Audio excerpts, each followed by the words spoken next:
नासरीन, आयशा उमर पाकिस्तान की एक बहुत ही टैलेंटेड अदाकारा, मॉडल और सिंगर है जो अपनी एक्टिंग और स्टाइल्स की वजह से काफी मशहूर हैं। आयशा उमर बुलबुले में अपने खूबसूरत के करैक्टर से भी जाने जाती हैं। ये अदाकारा अपनी एक्टिंग की वजह से तो मशहूर हैं ही, अलबत्ता अपने स्कैंडल्स की वजह से भी अक्सर मीडिया में बनी रहती हैं। खास तौर पर अपनी फाहिश ड्रेसिंग की वजह से वो अक्सर ही सोशल मीडिया पर वायरल रहती हैं। ऐसे ही स्कैंडल समेत आयशा उमर की जिंदगी के कई ऐसे पहलू हैं जिनके बारे में आप यकीनन पहले नहीं जानते होंगे। तो आज के वीडियो में हम आपको आयशा उमर की जिंदगी के ऐसे ही कुछ राजों से रोशनास करवाएंगे। सो वीडियो को अंत तक जरूर देखें और अगर अभी तक वीडियो को लाइक नहीं किया तो जल्दी से लाइक कर दें और चैनल को सब्सक्राइब करके घंटी के निशान को दबा दें ताकि नई आने वाली वीडियोस आपको बर वक्त मिलती रहे।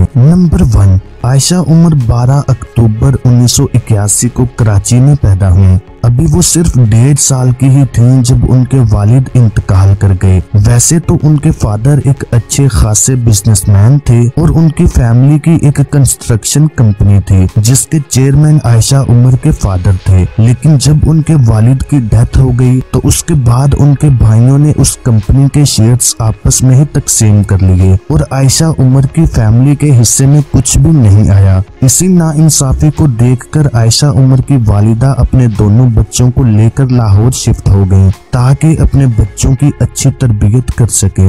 याद रहे कि आयशा उमर का एक भाई भी है और वो 2 ही बहन भाई हैं। नंबर 2, लाहौर जाकर आयशा उमर की वालिदा ने टीचिंग स्टार्ट कर दी और अपने दोनों बच्चों को पाकिस्तान के महंगे तरीन और टॉप क्लास स्कूल्स में शुमार होने वाले लाहौर ग्रामर स्कूल में दाखिल करवा दिया। आयशा उमर ने बताया कि उनकी वालिदा के पास इतने पैसे नहीं थे कि स्कूल की फीस भी अदा कर सकती। चूंकि आयशा उमर पढ़ाई में काफी काबिल थी तो उन्हें स्कूल की तरफ से मेरिट स्कॉलरशिप दे दिया गया। अलबत्ता अब भी स्कूल के दूसरे खर्चे इतने थे कि उनकी वालिदा की सिंगल तनख्वाह से गुजारा नहीं होता था, इसलिए उन्होंने किस्तों पर एक गाड़ी ली और साथ में स्टूडेंट्स को पिक एंड ड्रॉप करना शुरू कर दिया। वो स्कूल जाते वक्त स्टूडेंट्स को पिक करती और जब छुट्टी के वक्त खुद फ्री होती तो साथ में मुख्तलिफ स्कूल से बच्चों को उठा लेती और यूं उनके घर का निजाम चलने लगा। मेरी अब्बू की डेथ हो गई थी, like you all know, when I was 1.5 साल की थी। एंड मेरी अम्मी मुझसे भी बहुत ज्यादा छोटी थी जब बेवा हुई। एंड अब्बू जो थे वो जो हमारी फैमिली की कंपनी थी, it was a construction company, उसके मेजर शेयर होल्डर थे। ओके। जब उनकी डेथ हुई तो पूरी फैमिली ने अपने शेयर्स डिवाइड कर लिए और मेरी अम्मी के पास कुछ नहीं आया। So my puppo said, अच्छा आप लाहौर शिफ्ट हो जाए। We were in Karachi. I was born in Karachi and फिर हम लाहौर शिफ्ट हो गए। अच्छा, हमें खुशकिस्मती से लाहौर ग्रामर स्कूल लाहौर का सबसे एक्सपेंसिव स्कूल है आफ्टर अमेरिकन स्कूल, और हमारी तो इतनी औकात नहीं थी कि हम स्कूल में जाएं। तो जो एंट्रेंस टेस्ट हुआ उसमें मैंने बहुत अच्छा I would say flying colours से पास किया। So my principal was very impressed, but my mother said, भाई मैं तो नहीं अफोर्ड कर सकती कि मेरे बच्चे पढ़े स्कूल में। तो she said, अच्छा हमारे पास एक कोटा होता है for deserving kids। तो I got a merit scholarship, me and my brother। Number 3, चूंकि आयशा उमर को मुआशी तौर पर काफी मुश्किलात का सामना था, इसलिए उन्होंने बचपन में ही कमाना शुरू कर दिया था। 8 साल की उम्र में ही उन्होंने मेरे बचपन के दिन नामी शो को होस्ट करना शुरू कर दिया और इस शो से उन्हें 8 साल की उम्र में पहला पे चेक मिला था। नंबर 4, आयशा उमर को बचपन से ही सिंगर और एक्ट्रेस बनने का शौक था और वो स्कूल और कॉलेज में होने वाले तमाम प्लेज में हिस्सा लेती थी। ग्रेजुएशन के बाद उन्होंने एक्टिंग को full time as a profession चुना और फिर कुछ दोस्तों के साथ कराची चली गईं और एक फ्लैट में रहने लगी। यहाँ से उनका एक्टिंग करियर शुरू हुआ। आप जानकर हैरान होंगे कि आयशा उमर को मुख्तलिफ प्रोजेक्ट्स में काम हासिल करने के लिए सेक्सुअल कंप्रोमाइजेस भी करने पड़े थे। उस वक्त आयशा 22 साल की थी। आयशा उमर ने एक इंटरव्यू में बताया कि जब वो इस फील्ड में नई थी तो उनसे डबल एज के आदमी ने उनसे सेक्सुअल फेवर्स मांगी और वो इस काम के लिए मान भी गई। आयशा ने खुद बताया कि वो आदमी उन्हें कई साल तक सेक्सुअली इस्तेमाल करता रहा और वो यूज होती रही क्योंकि उन्हें भी काम चाहिए था, और अगर वो कभी उसके पास जाने से इनकार करते तो वो धमकी देता कि मैं तुम्हारे राज खोल दूंगा और तुम्हें बदनाम करके तुम्हारा करियर तबाह कर दूंगा। बस इसी वजह से वो इस्तेमाल होती रही। कुछ अरसा पहले जब मी टू की कैंपेन शुरू हुई तो आयशा उमर ने तब अपनी जुबान खोली कि उन्हें भी सेक्सुअली अब्यूज किया गया था। ताहम उन्होंने इस आदमी का नाम नहीं बताया। उनका कहना था कि वो आदमी अब बूढ़ा हो चुका है और शायद अब इतना ताकतवर भी नहीं रहा, इसलिए मैं कभी भी उसका नाम जाहिर नहीं करूंगी। तो मैं I had some very good friends college के।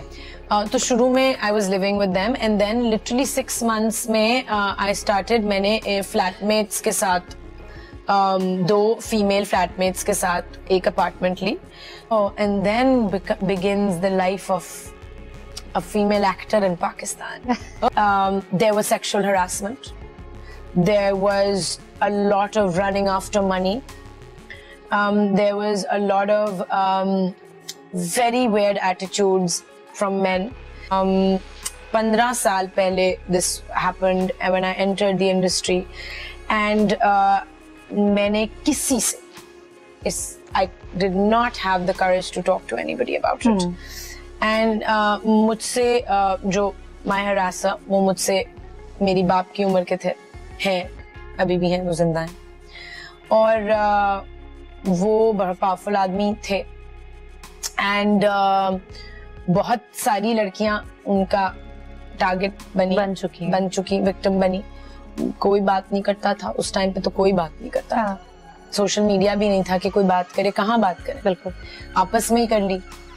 नाज़रीन, अगर आप इस कहानी का दूसरा पहलू देखें तो इसमें उनका अपना ही कसूर था, क्योंकि ऐसा करने में उनका कंसेंट और मर्जी भी शामिल थी। ताहम अब उनका कहना है कि वो अपनी माजी पर बहुत शर्मिंदा हैं। उस वक्त वो 22 साल की थी और 22 साल की लड़की बहुत मैच्योर होती है और उसे सही गलत का सब पता होता है। नंबर 5, एक्टिंग की दुनिया में आयशा उमर को शोहरत ड्रामा बुलबुले से मिली, जिसमें वो खूबसूरत का किरदार निभाती हैं। आप जानकर हैरान होंगे कि इस ड्रामे में काम करने से उनकी वालिदा ने उन्हें मना कर दिया था। वो चाहती थी कि आयशा किसी बड़े प्रोजेक्ट में काम करे। जब ये बात आयशा ने इस ड्रामे के प्रोड्यूसर नबील को बताई तो नबील ने उन्हें समझाया कि एक दिन यही ड्रामा तुम्हारी पहचान बन जाएगा। तो नबील ने उन्हें समझाया कि एक दिन यही ड्रामा तुम्हारी पहचान बन जाएगा, और फिर वैसे ही हुआ। आज वो खूबसूरत के नाम से ही जानी जाती हैं। नंबर 6, आयशा उमर को कंट्रोवर्सीज क्रिएट करना और कंट्रोवर्सी में रहना बहुत पसंद है, इसलिए अक्सर ही अपनी फाहिश ड्रेसिंग की वजह से तनकीद का निशाना बनी रहती हैं। कुछ अरसा पहले उनकी थाईलैंड में ली गई कुछ फोटोज लीक हुई, जिसमें मारिया वास्ती भी उनके साथ थी। इन फोटोज में उन्होंने काफी छोटा लिबास पहन रखा था, यहाँ तक कि कुछ फोटोज में उन्होंने बिकनी भी पहनी थी। हाल ही में मैक्सिको में डांस करते हुए भी उनकी एक वीडियो वायरल हुई।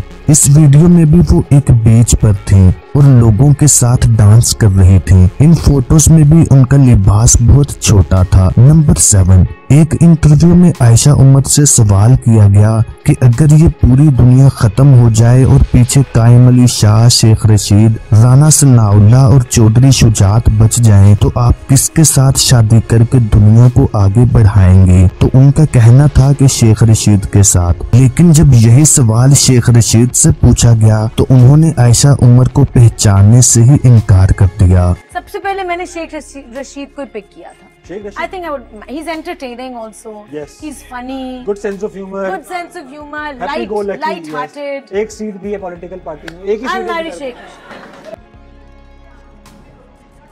कौन मुझसे शादी करेगा? आयशा उमर कौन है? चलो।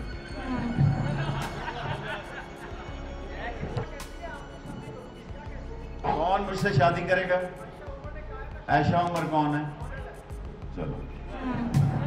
नंबर 8, इस वक्त आयशा उम्र 39 साल की हो चुकी है और अभी तक उन्होंने शादी नहीं की। शादी के बारे में उनका कहना है कि शादी तभी करनी चाहिए जब आपको बच्चे पैदा करने हों और आप फाइनेंशियली स्टेबल हों। ताहम अब उनका शादी करने का मूड है। उनका कहना था कि वक्त आ गया है कि फैमिली को आगे बढ़ाया जाए। अभी तक तो मुझे कोई इतनी तलब नहीं हुई शादी करने की। शादी है या सिगरेट है मतलब?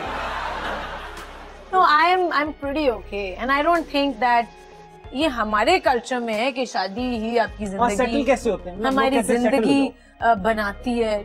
शादी तो खत्म कर देती है यार जिंदगी। I think people should only get married when they want kids. Number 9, 2016 में आयशा उमर का एक बहुत ही खतरनाक किस्म का एक्सीडेंट हुआ था जिसमें उनके जिस्म की 5 हड्डियां टूट गई थी, जिसमें एक कॉलर बोन भी शामिल थी, यानी कि गले की हड्डी। आप जानकर हैरान होंगे कि ये हड्डी अभी भी जुड़ी नहीं है, जिसकी वजह से जब वो बाजू नीचे करती हैं तो वो लटक जाता है। यूं उनका एक बाजू छोटा और एक काफी बड़ा है। ताहम उनका कहना है कि ऑपरेशन करके इसमें रॉड फिट किया जाएगा जिससे ये हड्डी स्टेबल हो जाएगी। Yeah, you see, this is my collarbone. Can you guys see? ठीक है, अब मैं ये मूव करूंगी तो ये आप देखेंगे दूर से कि ये हिलती है। तो ये अभी तक 2 हिस्सों में है एंड इसकी वजह से I'll stand up and I'll show you guys. तो you see मेरा ये वाला हाथ देखें, it hangs longer क्योंकि ये हड्डी टूटी हुई है। तो मुझे इसको ऊपर करके ऐसे रखना होता है, या मैं ऐसे रखती हूँ या मैं ऐसे रखती हूँ। तो जब तक इसमें रॉड नहीं डलेगी ये वापस नहीं आएगा।